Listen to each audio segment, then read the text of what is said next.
Welcome to the Digital Marketing Mentor. I'm your host, Danny Gavin, and together with industry leaders and marketing experts, we'll explore the meeting point of mentorship and marketing. We'll discover how these connections have affected careers, marketing strategies, and lives. Now get ready to get human. Hello, everyone. I'm Danny Gavin, founder of Optage, marketing professor, and the host of the Digital Marketing Mentor. Today, I'm really excited to have John Doherty here. He's a serial entrepreneur, veteran SEO and digital marketing leader, and he's here to make content on the internet better. His main focus these days is running EditorNinja, where they help marketing teams and content agencies produce better content that generates more traffic and leads, which leads to revenue through their professional editing services. Today, we're going to talk about content marketing, editing, and outsourcing. How are you, John? I'm well. I'm doing well. Danny, how are you? Doing really well. So first of all, congrats on the Nuggets winning the NBA Finals and the NBA Championships. That's really exciting. It is. Yeah, our sports are putting Denver on the map in the last few years. We had the Stanley Cup with the Avs and then the Nuggets, and the Rockies are still terrible, but hey, you can't win them all. Yeah, being in Houston, we know that it's kind of difficult to, get those sort of championships going. So that's right. It's so nice to have you here. As we were just talking about a moment ago, we mentioned your name during the episode with Akvila, and you've been a mentor to her. So it's so nice to have you on the podcast, and I can't wait to jump right in. So let's start off with your educational and work background. I know you went to school at James Madison University. Let's talk about that. Yeah. So I got my undergrad, my bachelor's from James Madison University in Virginia. It's in the Shenandoah Valley of Virginia, kind of the northwest part of the state. That's where I grew up. My dad actually worked there for 31 years. So it's like kind of in the family.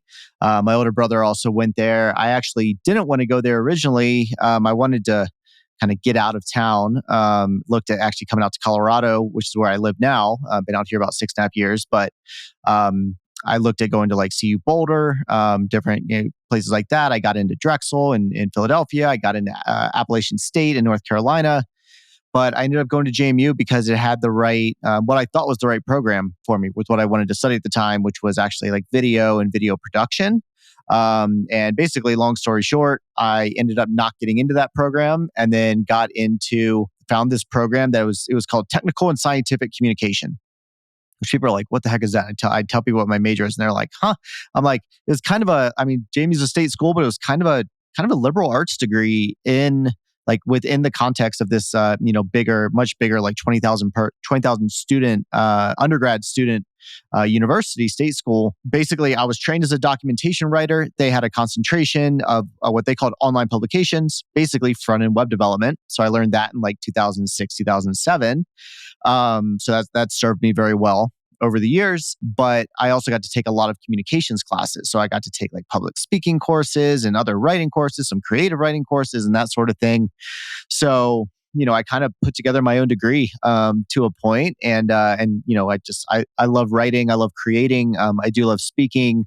I think just communication is just a super important thing to be able to do well. So I feel very fortunate to have gotten that education, and but as soon as I graduated, I got out of there. I spent some time in Europe and then kind of moved up the Eastern Seaboard, Washington, D.C., Philadelphia, New York, and met my wife in New York, moved to San Francisco, and then we ended up here about 3 years later. So there's a lot that happened in there with my career as well. So we can get into that, but that's kind of the trajectory. Yeah, amazing. So I think I'm going to jump right in and say, you've been to so many different cities, states, and countries. I think you told me 27 or 28 states and 9 different countries.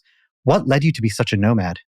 Well, and those states are just since I went out on my own. I've actually been to 47 U.S. states and visited, I think, 20 some countries. So I just love to travel. I actually didn't fly on an airplane for the first time until I was 13 years old and went to Mexico. But, just going to new places, seeing new cultures, et cetera, it's just something I really love to do. I was fortunate enough in my 20s to live. I lived in like a hippie study commune in Switzerland for 2 years. So, that kind of got me that increased the travel bug. And, I love being on planes and going new places. So, it's just like, it just kind of opens up your world, opens up your perspectives. And, obviously I'm an American, but I have a very international kind of perspective on the world just because I've lived with so many interesting people from different backgrounds and such. So, travel's just kind of in my blood. I mean, I told you I'm hopping on a plane tomorrow night going to Ireland for 10 days. So first time to Europe since 2019. which is crazy because I used to go like once every 4 months. So, but yeah, it's just part of my life at this point. That's so cool. I actually went on a trip with my wife a week ago. We went to Sao Paulo, Brazil. It was a little Nice. crazy because it was only 36 hours in and out. But we did a heck of a lot and it was a lot of fun. I wouldn't say I've traveled as much as you, but travel's special and it's nice to be able to do it again because it was a little rough for a couple of years. Absolutely. And I was the guy that like when everything shut down, I think I had to cancel 9 trips or something like that I had planned for 2020. And I was the guy like sitting in my backyard downloading like flight radar and those sorts of things. And when I'd see a plane go overhead, I'd pull up the app and be like, what is that plane? Where is it going? So, Denver has a very like busy international airport. It's like I think it's the 3rd busiest in the country or something like that. So we have a lot of like international flights from here and such, but yeah, I get it. We get a lot of planes kind of coming over our house here in West Denver. So yeah, it's a good time. But 36 hours in Sao Paulo, man, you like literally followed like the New York Times, like 36 perfect hours or whatever, right? That's hilarious. Yeah, we went for a wedding. So it was literally like wedding, 2 tours, but it was really cool. It was a lot of fun. So now that you're in Colorado, like how do you feel calling that home? Oh, we love it, man. We absolutely love it. I mean, we were in San Francisco for 3 years before coming here. And, that has its own good parts and bad parts. I was ready to leave. I got laid off from my last job September 2015. So I was bootstrapping a company from San Francisco. And it's an expensive city. Like we made it work. We were completely fine, but was just like ready to get out. Loved it for the cycling and that kind of thing. But my wife and I are mountain people. We enjoy going to the beach. I like vacationing at the beach and living in or right by the mountains.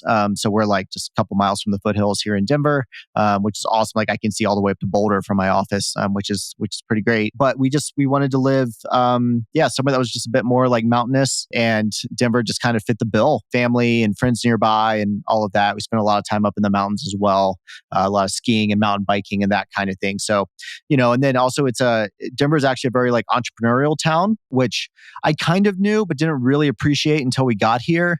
A lot of B2B, a lot of manufacturing, a lot of logistics and that kind of thing. Because we're kind of like halfway across the like north, east, west, and north, south. We're kind of like smack dab in the middle of the country. And obviously there was a lot of mining and such going on here. And so like kind of all railroads in the U.S. lead to Denver at some point.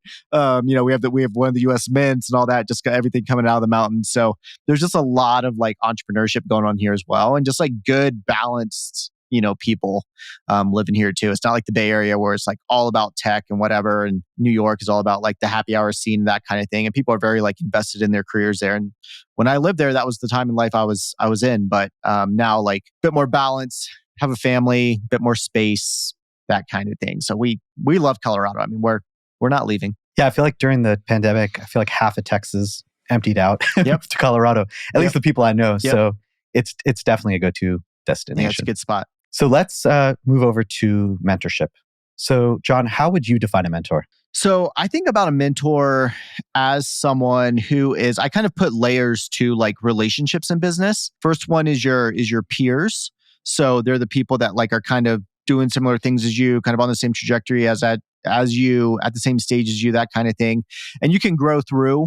Like peers can grow with you. A lot of them tend to fall away. I've, been fortunate to have a couple, peers that have kind of stayed peers and stayed like good friends of mine through the years. But most people kind of fall away at some point, and then you find other ones that are kind of in the space where you are now as you're growing, if you're kind of a growth-minded individual like I am. The next level is coaches. So coaches are basically people that you pay that they're a few steps ahead of you, and they kind of have a system or a process or something like that. And then I've had a number of great coaches, and then mentors are kind of even levels above that.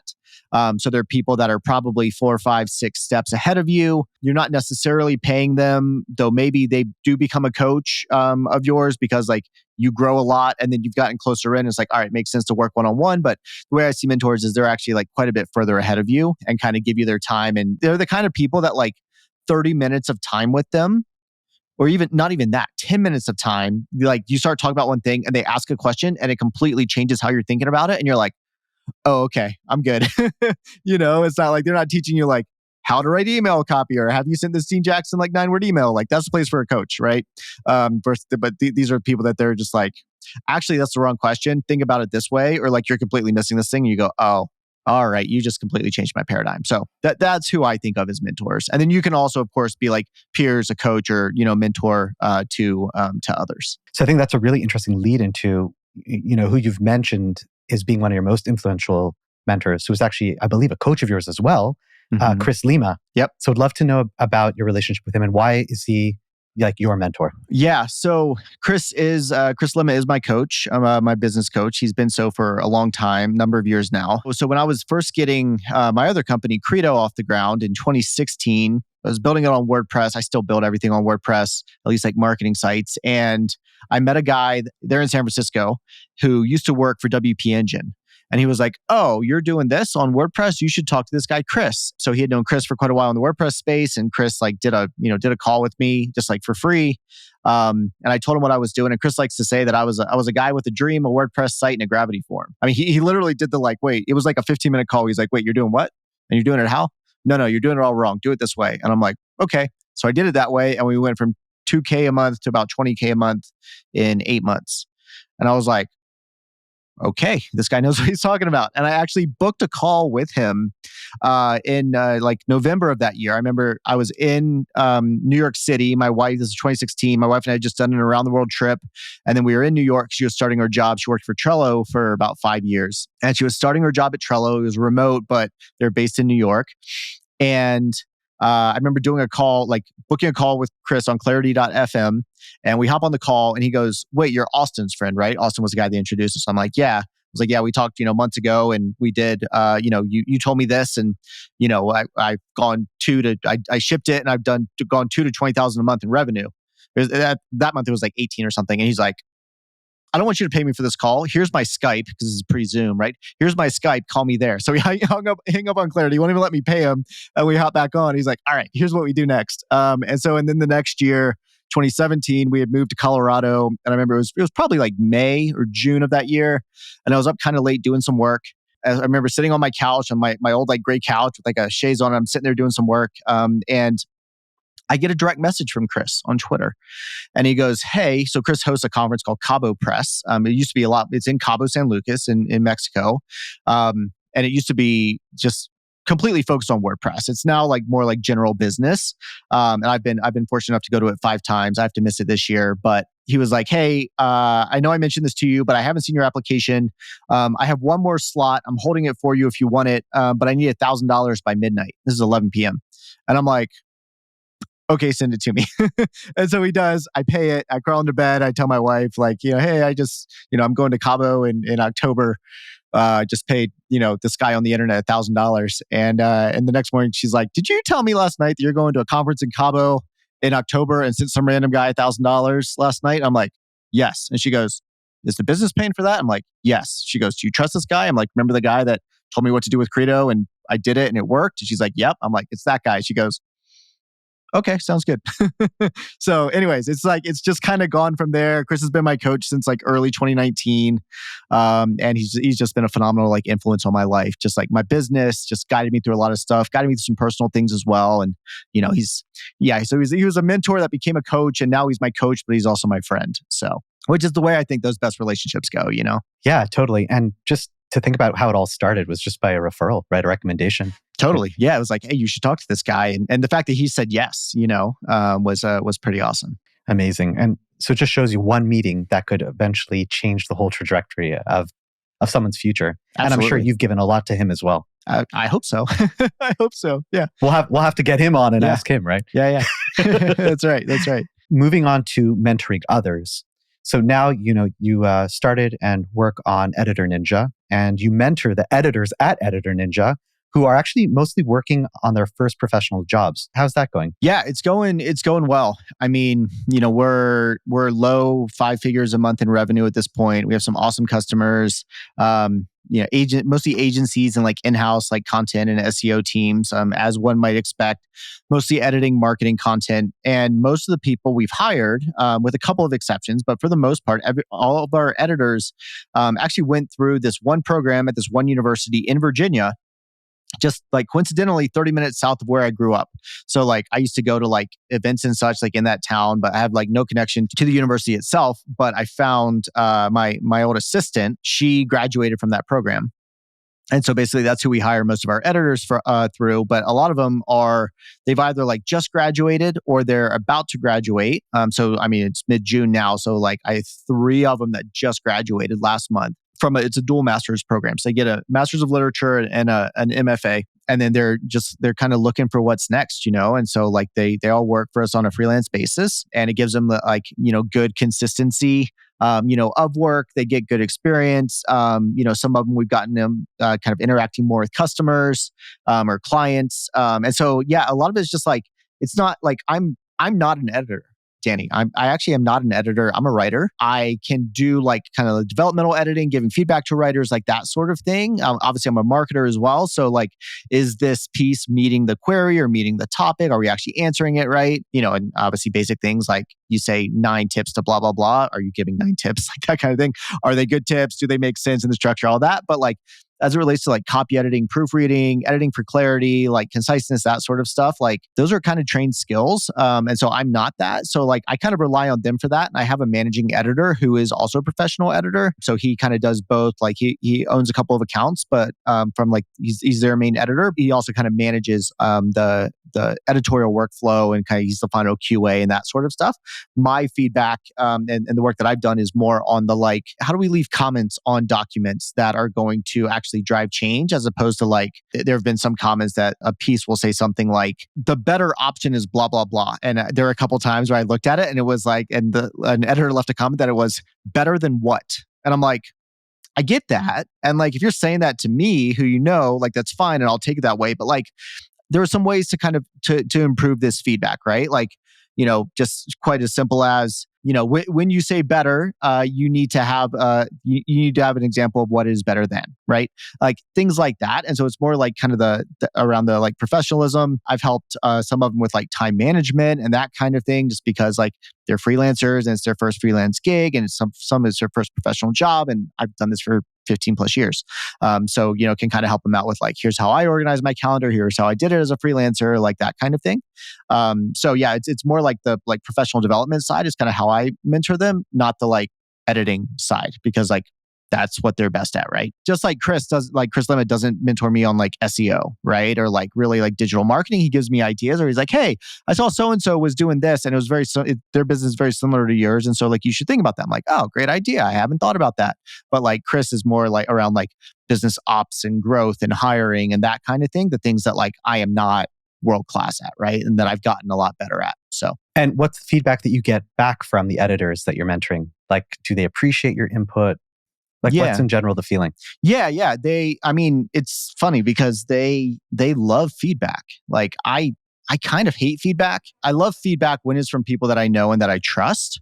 And if I'm expecting to get feedback and therefore have to kind of like reroute like back into it, that's great. But like our editors I've actually found that they're like really hungry for feedback from me, from customers, like that kind of thing, because they just want to get better.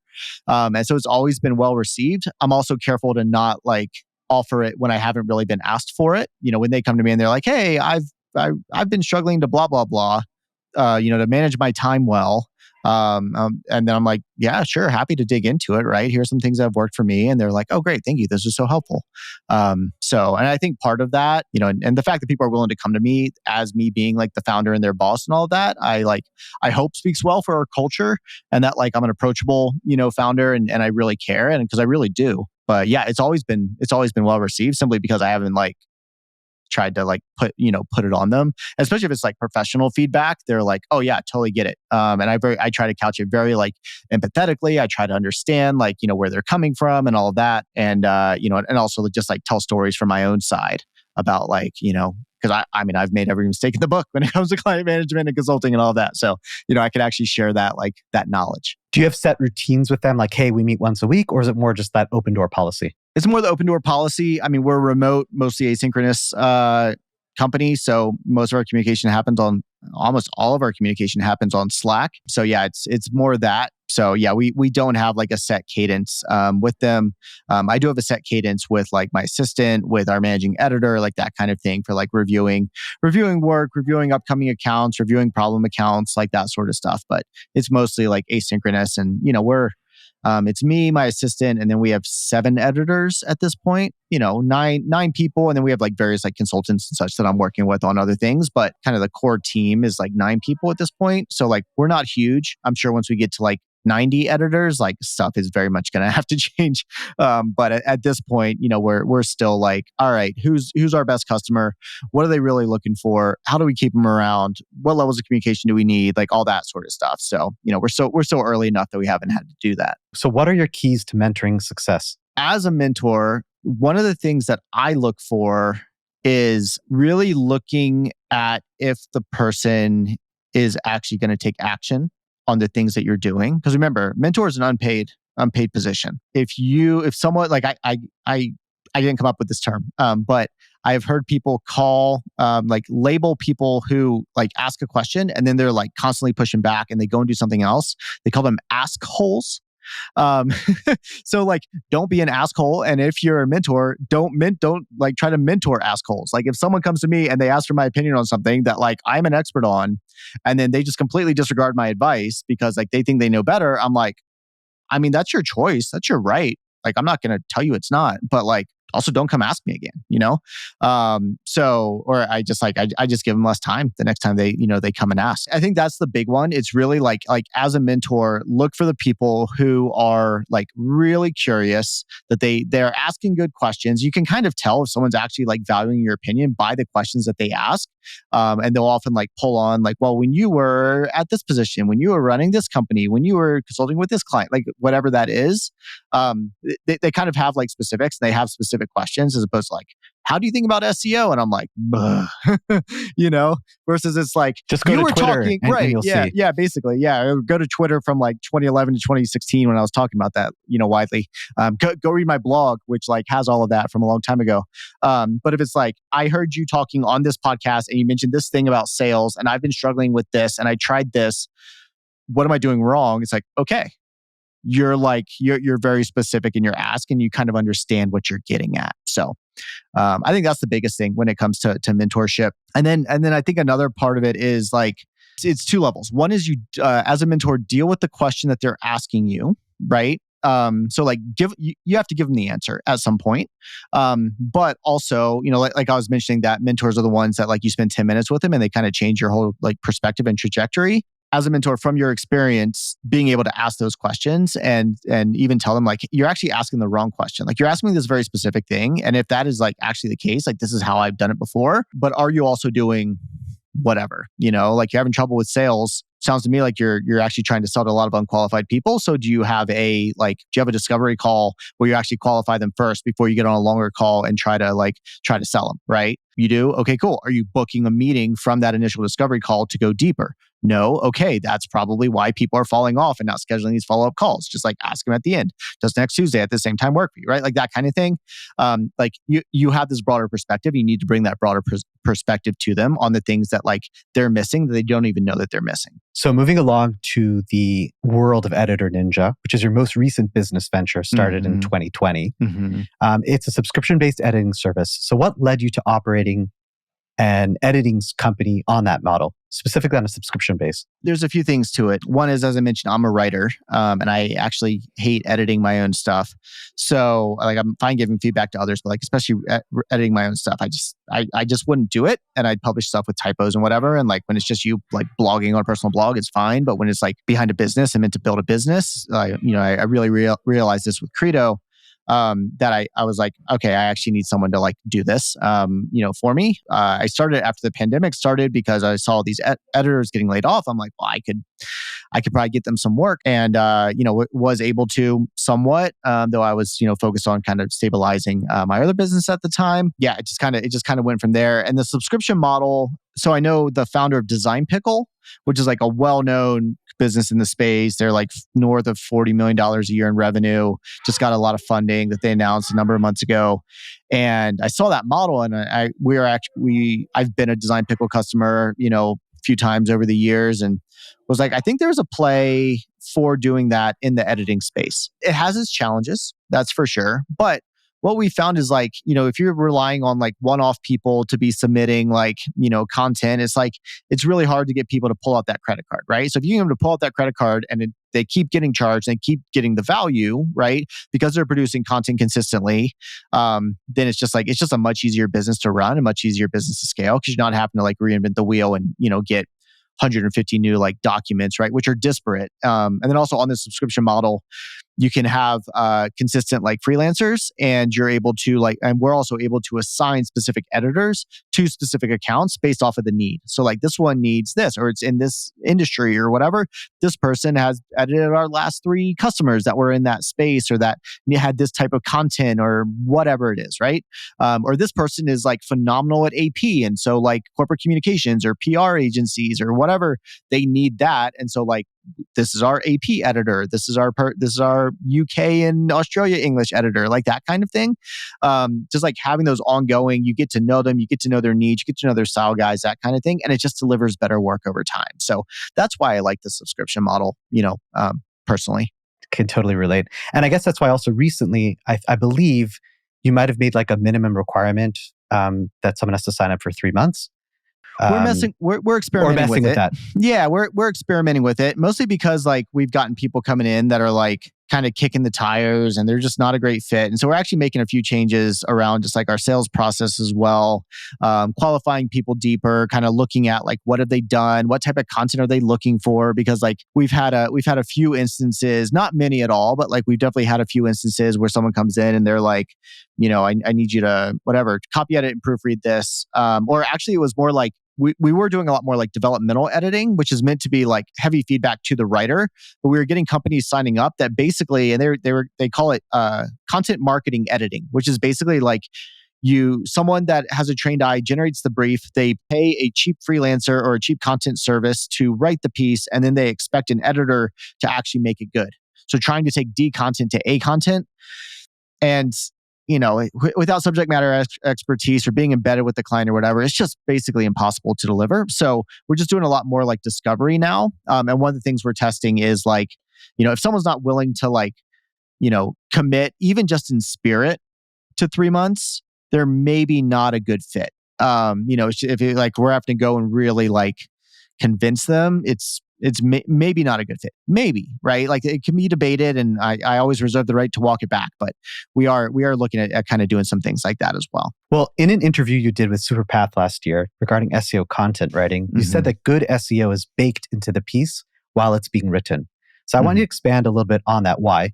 Because many people tend to think of SEO content as being low quality, keyword stuff blogs.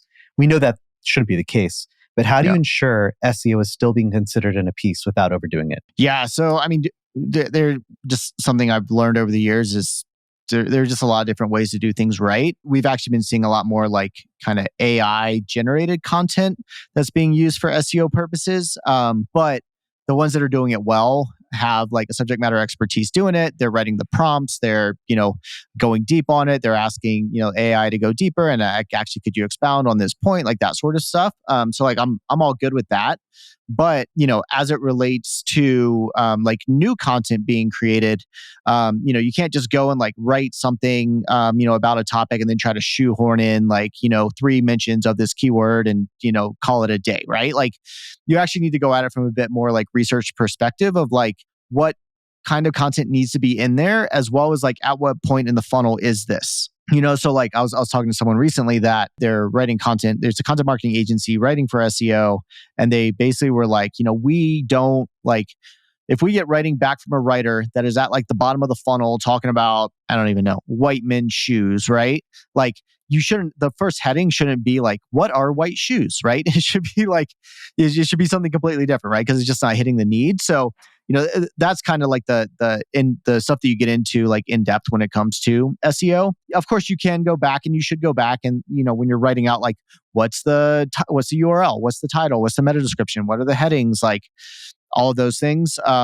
You can go back and you can kind of look at that after the fact. You can plug in tools and make use of tools like Surfer, ClearScope, or Phrase or whatever, and use that to like, there are other, everyone on the first page mentions these like 3 topics and you haven't mentioned any of them. You should probably add those in, right? Great. Ideally, that's done during the writing process. It can also be done during like the review process or, editing process or whatever. And of course, when we're talking about updating old content for SEO to, bring it up to modern day, to fix broken links, to fix old statistics, that sort of stuff. It's those tools are very useful, and we've actually made big use of those in those types of projects that we've had. But like ideally, it is coming from the writer, or at least there's strong guidance on it in the brief that's been created by a content marketer that understands SEO.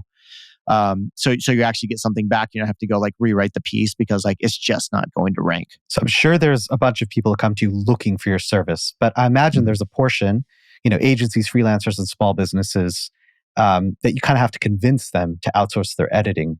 How do you convince them that it's worth it and to hand it off to an outside team? I don't convince them. If they become convinced, they've convinced themselves because I have asked them questions, right? Like I had one guy that he came to me and he we're on video here, right? I don't know if this is going to be a video thing at all, but like he crosses, and I'm zoomed in, but like he crosses his eyes, he crosses his arms, and he goes, "Tell me why we should get editors to edit our content." And I was like, no. I was like, honestly, I'm not going to. If you're not convinced that you need it, why am I going to tell you about that, right? Because like, if I end up convincing you, and I have the sales skills to convince you, I straight up told him this. I have the skills to convince you, but like, you're also going to be asking all these questions. You're going to be needing all these things. You're not going to value the work, and you're going to churn. And so it's not going to be worth my time or my team's time to go ahead and do it. And he was kind of taken aback, and so and he didn't sign on because he just wasn't right. But we've had people be like, "Well, I'm not quite sure. I'm not sure if it makes sense." And I just take them through questions of like, I'm just like, "How much content are you producing right now?" Right? And they're like, "Oh, we're producing 30 blog posts a month." I'm like, "Okay, cool. What level of like editing are you doing? Like, what is your role in that? Right? Who's writing it?" And they're like, "Well, I work with freelancers." Okay, cool. Well, who's handling strategy? Who's handling this? And if it's like the agency owner, or like a senior freelancer that works with a bunch of agency or freelancers or something like that, or just a bunch of clients, I'm like, I basically just like get them to realize that like if they are spending a lot of time also like reviewing and editing and that sort of stuff, that is time that they can't spend marketing, managing clients, getting new clients, that kind of thing. And if they want to grow, actually doing this work that we can do that honestly is lower per hour than what that they are worth, it makes a ton of sense to actually take like a little bit, not even a short-term hit, but just like invest a bit of money into like actually offloading that work, buying back your time. As one of my other like mentors and an old coach of mine, Dan Martell, his book is literally called Buy Back Your Time. To buy back that like 20 hours a month, right? If you can buy back 20 hours a month, that's literally 3.5 days that you can, or I guess if entrepreneurs work in 10-hour days, like 2 days, that you can then put into marketing, into sales, like that kind of thing, and actually use that to grow your business. So I don't try to convince people. I just ask them a bunch of questions. And sometimes they convince themselves, and sometimes they don't. Or sometimes they actually don't have the need, right? Where they're like, actually, I'm not like, I'm not spending a ton of time, and maybe I think they should be, right? If like they're not actually like doing a final proofread before it gets sent over, and their clients are complaining from time to time, like, okay, proofreading and copy editing would probably fix that problem. But if they haven't been seeing clients churn because of it, maybe not a big pain for them to solve yet, right? And maybe sometime they'll come back if they, all of a sudden a client does fire them. And we've had that happen where we've had agencies be like, yeah, we lost two, like one $5,000 and one $8,000 a month, like content client because we didn't do a final proofread.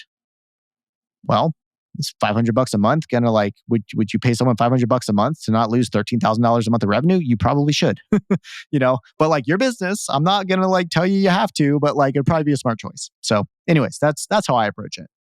Craziness was that yesterday I was having a conversation with my SEO department, and they were talking about, so we outsource our writing to freelancers, and, we have a new client and the content was really, really rough.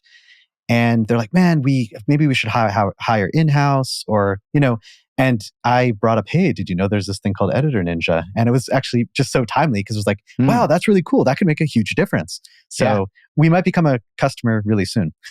Let's chat. Yeah, it's funny because I've had that like interaction quite a few times. And that's part of why I'm excited about the business. Also is like, I talk to people and they're like, what, you do what? Oh, that's interesting. We could use that. Like I went to a conference back in Costa Rica back in January, and was talking to a bunch of like high level entrepreneurs and such. And I think I got like 8, and it's like a no pitch environment. But of course, people are talking about like what they do. And I think I got 6 sales calls and 2 customers off of that. Like I just went to learn, right? And like these founders are my friends, but people are like, oh yeah, that's actually really a need, that we have, or people that know me from like the SEO world or whatever, they're producing content and they lose their editor, and or they have a big like bank of content, they've grown a bunch, signed on a couple new clients, and their current editors can't handle it. And your choices are go hire a bunch of freelancers and vet them out and hope that they're good. Go like hire a full-time editor, but that's going to take you 3 to 4 months. You're going to be in a huge content hole by then. Or like come talk to me and we can get you going tomorrow. We can get your first piece of content back the next day. So like that speed can fit the right people. So changing directions a little bit. I know you're not in the SEO world exactly these days, but you did write and you worked in the SEO world, I think, for over 13 years. What are some of the biggest changes that you've seen? Are there things that you miss from the good old days? Are there other things that you're glad are no longer a thing? Oh man, great question. Yeah, I started doing SEO in like 2008, and then really like basically stepped out of it at the end of 2018 when, I was like running Credo and kind of hired the first team, and just like focused on that, full time, and stopped doing any like SEO consulting. But yeah, back in like, I went to work for Distilled in New York City back in 2011 and worked for them 2011 to almost the end of 2013. We were partnered with Moz. So like I got to write on the Moz blog a lot. I got to do some Whiteboard Fridays, went to all the conferences, like that kind of thing. Tom Critchlow and Michael King are still 2 of my close friends, from those days. Yeah. What's changed? Search engines have increasingly gotten smarter. SEO is specialized a lot more. It used to be like kind of general, where like you're doing technical and you're doing content and you're doing link building and all of that. And quote unquote digital PR was just starting to become a thing. We kind of pioneered it. It was fun because it was like a very like still kind of nascent industry, and we're kind of like carving out a path. Now it's a much more accepted thing. And so it's much more professionalized, which is really nice because it's less the Wild West. But at the same time, like the industry felt a bit more cohesive then. Part of the reason why I stepped out of it is it had just changed a lot. A lot of the leaders, the people that like kept the wheels on the bus and kept things kind of like a bit sane, Rand Fishkin, Danny Sullivan, people like that kind of stepped out and moved on to other things. And like, yeah. So anyways, like I missed like the cohesiveness of the industry back in the day, even though it was like kind of, there were different like factions, right? There's like the extreme white hats, the extreme black hats, and then like the just people doing good work. But it was just a lot of fun and a lot of camaraderie. So I do miss that from those days, I'll be honest. But like, SEO itself, like it's become a lot harder. It's become a lot more specialized. There's a lot more budget, which is great. I don't know, just like the increasing push by Google into like, as soon as they put like 4 ads up at the top and then really started pushing featured snippets, and now they're just putting all sorts of stuff in there. They're putting in shorts, they're putting in YouTube videos, they're putting in all this rich media and that kind of thing. It's just like the game has just completely changed. So, which isn't a bad thing necessarily, but I also just got tired of it, So I just moved on to building businesses, which is just a lot of fun. And don't get me wrong, we leverage SEO to build the business, right? To build traffic, to build leads, to, get customers. Like we still very much use it. It's just not all I think about anymore. So although this is like an SEO question, but it's kind of related. So with Google adding, and also Bing, right? Adding AI and, generative responses on the top, do you feel like it's going to push people to produce less content? Like, is that a concern at all for you? I think maybe over the long term it will, but there's still a lot of traffic to go around. I think we have a long time to kind of ride it down, to be completely honest with you. And also like, it's not nearly as easy to get traffic from search engines to content that you've created as it used to be, right?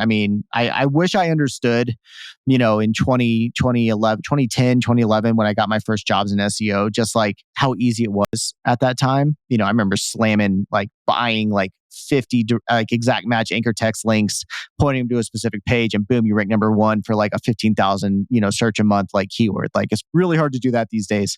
As it specifically relates to content, like, SEO is just one use of content. Like I think like SEO content itself and content written just to like rank and get traffic is like, it's changing. It's definitely changing with, with SGE, with like generated content in there. But there's so much content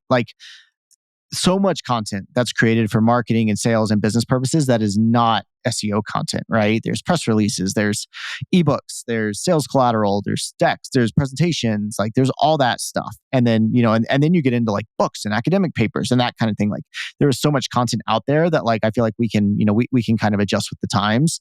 But like we also haven't really seen a decrease. The only decreases we've seen are because of the current economic situation and people investing less into content, at least with the customers that we have.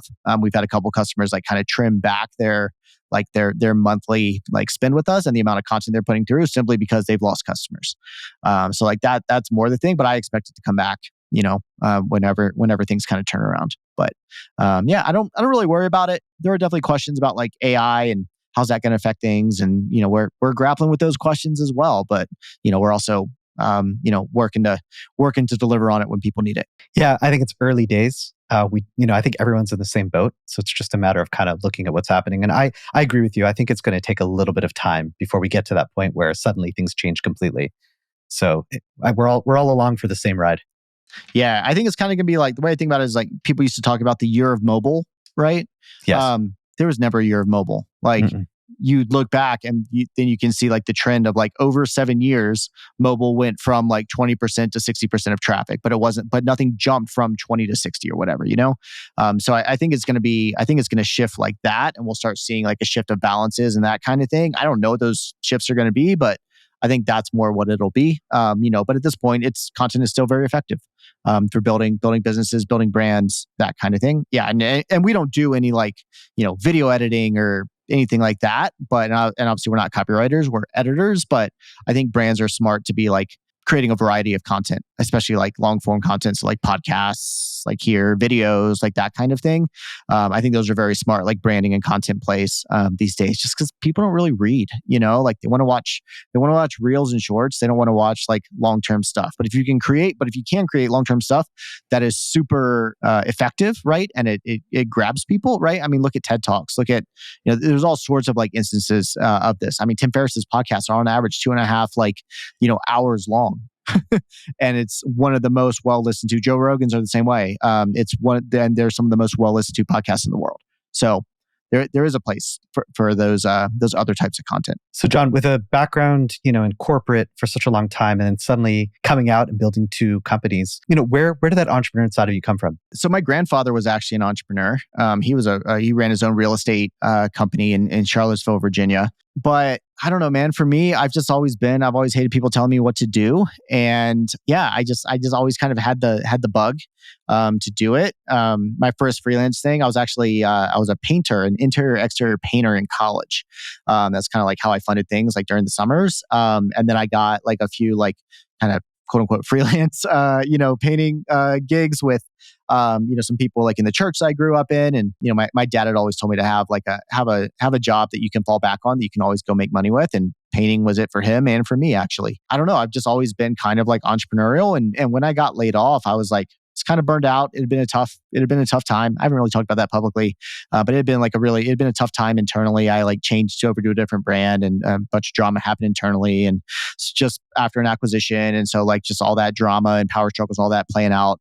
And I was ready to change. And I had actually been interviewing around with other companies. And when I got laid off, it was kind of my wife was like, "What are you going to do?" And I was like, "Well, I think I'm just going to work for myself for a little while." Like, because Credo was called Hire Gun at the time. I was like, I think I'm going to see what Hire Gun can be, but also I'll just pick up some SEO consulting. And I did.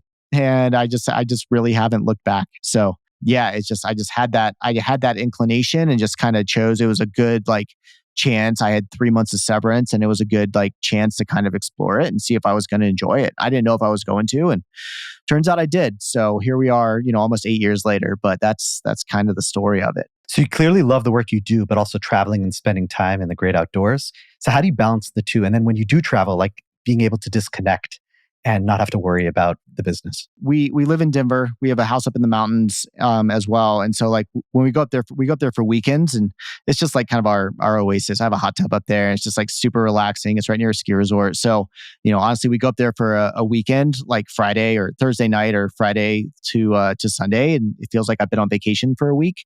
Like I'm that relaxed. So, that's just kind of how I keep on going. But when I'm actually traveling places, I mean, there's kind of a combination. I think about trips, and I think about vacations. So trips are like, we go somewhere new, like maybe it's to see family or, we're going somewhere, but it's like, yeah, I need to plug in for an hour or two a day, like that kind of thing. Versus a vacation is like plan ahead, plan to be unplugged, right? Like really relaxing, like doing that kind of thing. Versus trips are more like it's true, like travel, seeing new places, etc. Versus for me, a vacation is like often going back to a new place or going back to a place that we've been before, just because like that's how I am able to unplug and really relax. So yeah, it's just like I don't believe in work-life balance. I believe in work-life integration. And like, if I have to work on a Saturday or I have to go to a conference, I don't really do that. But like if I was going to go to a conference that was on a Saturday, I would take another day off, like, that next week or like leading up to it, just to like kind of give myself that like make sure that I'm taking care of me. Because if I'm not taking care of me, then the business isn't going to be nearly as successful. So I just think about that integration there. And that's balance, right? I feel like when you have at either extreme, right? Your total work, total vacation, it doesn't last. So if you can find a way to do both, it's just a lot more natural living. And there are ebbs and flows too. Like there are times where you really have to dig in. Like the last month, we've gotten to the point with EditorNinja where like things feel like they're starting to break. Basically between like 15 and 25K a month in revenue is where like stuff is just always kind of broken for me. And I've talked to a lot of people that they're like, yep, that's the first hump. So, I've had to dig in and I've worked more in the last like month than, I was before. And then now like I'm heading out on a trip tomorrow. I'll check in once a day, but it's like mostly unplugged. It's not a vacation. It's very much a trip. It's a retreat for a bunch of entrepreneurs, but I'm not going to work through that. But I have some other vacations coming up this year. Yeah. It's just like you have to recognize that like there are times that you got to dig in and you kind of have a season of really digging in. And then you can have seasons where like you let off a little bit, right? Especially when you have a team that can like handle a lot of it, then like that really opens it up as well. Like I see a lot of entrepreneurs that they're not able to take vacations because they don't like true vacations and relax because they don't have anyone supporting them that can like keep the wheels going, keep work getting out, whatever. Because they've just like held on tightly to everything. I've hired 50 plus people in the last 5 years. So like I love hiring people because they are better than a lot of these things than I am. They love things that I hate. And like it actually gives me some balance in my life too. So you're very active on Twitter. I think you've done like 22,000 tweets over the last 15 years. It's unbelievable. It's pretty amazing. And I absolutely love following you. But what draws you to post there as often as you do? And why Twitter in particular as your platform of choice? I mean, Twitter is where I really like started my career, like back like 2010, 2011. I joined in like 2008, but didn't really post much. And then once I got my first SEO job, I kind of got involved in it. And that's where I met a lot of people. Like I met Rand, I met Danny, Sullivan, I met Michael King, Tom Kirsch. So that's how I got my job at Distilled, like all of that. I was also blogging. So like it was just always been a great place to connect with good people. And even still, like, there are conferences I go to, like I got to the conference in January and, was hanging out with like Nathan Barry and people like that like I first met on Twitter. And then now now I know him in real life. But why do I keep posting there? I don't know, man. I keep asking myself that question. I'm actually there a lot less than I used to be. Personally, I've been on LinkedIn a lot more. It's just like I posted on Facebook the other day. I'm like, man, LinkedIn is alive. Like I have great conversations there. Like people are just doing cool, interesting stuff. And, it's a great like place to kind of share like a bit more like long form sort of stuff. Like Twitter's medium just doesn't, even with like what Twitter Blue or whatever it is, like you can write longer form stuff. Basically people are writing like blog posts, but it's just not the same. Like LinkedIn is made for like slightly longer stuff where you go a bit more in depth. And then also the conversation there, it's more like how blogging was back in the day. And so I actually really enjoy it. So I'm on Twitter less. On LinkedIn more, but like it's all about like being where your audience is and being where you enjoy interacting. And so for me, that's been changing. Cool. Well, I know we just connected on. I mean, I think I've been following you on Twitter for years, but I think we just connected on LinkedIn. So I look forward to seeing what you have to bring on LinkedIn. I've been making an effort to get on there. Like every day I get on there, and part of my my process or every day is like get on there, interact with people, but also look at like the connections tab, see if there's anyone that's asked me to connect, if I, see who I want to connect with. And I accept like 90% of like connection requests, unless it's like, some that I'm like, you are definitely going to spam me as soon as I send this and it's going to be annoying. So like no decline. I don't feel bad about it. And then I go through the list underneath of it. I'm like, all right, who do I know? Right. Like, and it was like, oh, Danny. Yep. Let's connect. Or, so I've been trying to like connect with a lot more people there as well. So if anyone listening to this is on there, find me. Connection requests are open. And I would love to connect with you. Just don't spam me with guest post pitches. So it's time for our Fast Five. So obviously we've spoken a lot about travel. So what are your top 5 travel destinations? So I'll give you 5 that I've been to and 5 where the top 5 I want to go to. So my top 5 that I've been to are Tokyo, Japan. I love London and Paris. I love like major cities. Whistler, Canada. So that's 4. And then a 5th one. I love Hawaii. I've only been there once, but like it was awesome. I really, really enjoyed it. Top like destinations on my list. I really want to go to Egypt. I really want to go. Oh, I forgot Istanbul, another big city. Loved Istanbul. So if I can have 6 for top places I've been, I want to go to Norway. I want to go to Brazil. Brazil is actually like number 1. I want to go to some of the like Samoa and like places like that, Belize, and then just Africa.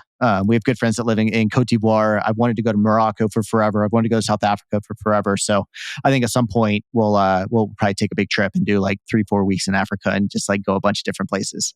There's the old saying, have you been everywhere? It's like, no, but not yet. I want to. I don't have the goal of like visiting every country in the world. I do want to visit every continent in the world, and I've got 4. I've been in South America, I've been to Africa, haven't been in Antarctica, but I do want to visit every continent in the world in my lifetime. So, John, I was born in South Africa, and I have a lot of family there, and go back there often. So, I feel like you should increase that on your list because it really, really is special and amazing. Here it's incredible. I've had a number of friends that have like studied. I know a number of people in Cape Town. I know some people that have like spent a lot of time in Johannesburg, and yeah, it's high up there. I would say Brazil is first, and then South Africa's top 3 for sure. So, what's your next big project? I mean, I know you're and you're building EditorNinja, but anything like else, because you are growth mindset. So I'm sure things are bubbling up all the time. Next big project is kid number 2. That is on the way. So that's a big one. But otherwise, man, like, I've kind of shifted my approach to like business and like ideas and that kind of thing. Like EditorNinja's working. And if you want to, like, I think it can be big. And so I'm actually like kind of tabling both like other business ideas, because like I've got a lot of time. I hope I have a lot of time. Who knows what's going to happen, but like I hope I have a lot of life left to live and a lot of my career left. So I'm focused on EditorNinja at this point and really growing that. And I'm actually like also tabling like I'm a dreamer. I think I live 12 to 18 months in the future, but I'm realizing that like that can be a liability as well at times. And so I'm actually trying to not be like, all right, we're going to do this, and then we're going to do this, and then at this point we're going to do this. Be like, actually, let's just nail this offer and really milk it for all that it's worth. And then at some point, if we feel like it's or it is like the market changes, or it is like just everything's being less effective, then it's like, all right, what else can we layer in that like makes sense within the same business? But I have no big projects for work coming up. And I'm actually really okay with that at this point. Yeah, I think, a lot of entrepreneurs have that shiny object syndrome. It's like, ooh, what's next? So it takes a lot of self-control to like pull yourself back. I think it's wonderful. You're looking at what you have, you're appreciating it. It's like, okay, I'm happy and let's make it work. I love that. And I got tired of the what's next, because the what's next is exhausting and you're trying a ton of things that don't end up working and you end up wasting a lot of time. But like, I'll be 40 next year, 39 in July of this year. And like, I just don't have the energy I used to have, right? I've got a family, I've got hobbies, I've got all sorts of stuff that I'm doing. And like, I just don't have the energy for it anymore. So, and honestly, Danny, I think there's a reason why people that like the average like successful entrepreneurs is like 47 or something like that. And I think that's because they've just learned how to focus. And so like, hopefully I'm learning that lesson earlier than that. Well, I'm sure you will. And I can't wait to continue following you and seeing all the success that comes your way. Where can listeners learn more about you and your business? I mean, we mentioned Twitter. It's the best place to follow me. Twitter.com/DohertyJF, my last name, and then JF. And then EditorNinja's website is EditorNinja.com. Well, John, thank you so much for being a guest on the Digital Marketing Mentor. And thank you, listeners, for tuning into the Digital Marketing Mentor. We'll chat with you next time. Thank you for listening to the Digital Marketing Mentor podcast. Be sure to check us out online at thedmmentor.com and at the DM Mentor on Instagram. And don't forget to subscribe on Apple Podcasts, Spotify, or wherever you listen to your podcasts for more marketing mentor magic. See you next time.